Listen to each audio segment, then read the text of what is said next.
Hi అండి, నమస్తే అండి. ఈరోజు చపాతీని మెత్తగా పొరలు పొరలుగా రావాలంటే ఈ విధంగా పిండిని చేసుకోవాలండి. ముందుగా 3 కప్స్ పిండిని తీసుకోవాలి, సాల్ట్ తీసుకోవాలి, పెరుగు వేసుకోవాలండి.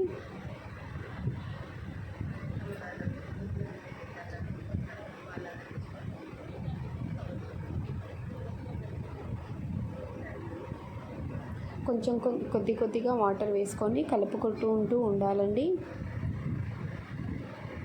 ఒకసారి పెరుగును ఉప్పు వేసిన తర్వాత ఒకసారి అంతా కలుపుకోవాలండి. ఆ తర్వాత ఆయిల్ వేసుకోవాలండి.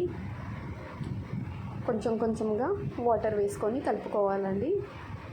పిండిని మెత్తగా లేకుండా గట్టిగా లేకుండా ఈ విధంగా కలుపుకోవాలండి.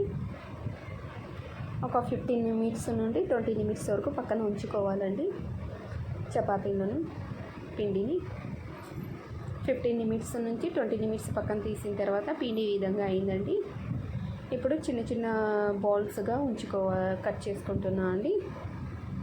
కట్ చేసుకుంటే ఈజీగా తొందరగా స్పీడ్గా అయిపోతుందండి. అంతే అండి, సింపుల్గా మెత్తగా చపాతీలు వస్తాయండి. ఈ విధంగా చేస్తే మన నైట్ వరకు మెత్తగా ఉంటాయండి చపాతీలు.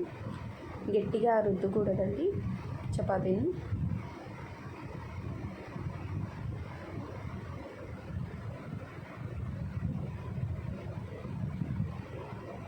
ఈ విధంగా చేసుకుంటే పెరుగు వేసుకుంటే పెరుగు కానీ పాలు కానీ వేసుకుంటే చాలండి, చపాతీలు చాలా మెత్తగా స్మూత్గా వస్తాయండి.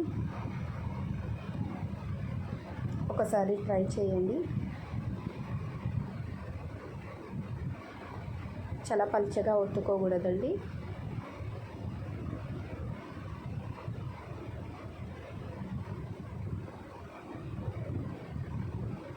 పూరీలాగా పొంగుతున్నాయండి చపాతీలను.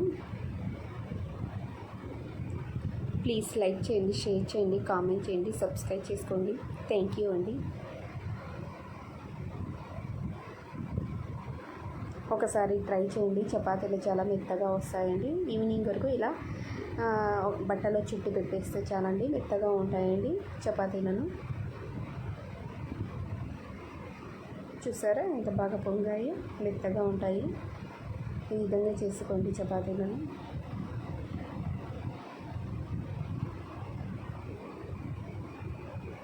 ఈవినింగ్ వరకు మెత్తగా ఉంటాయండి. బాయ్ అండి.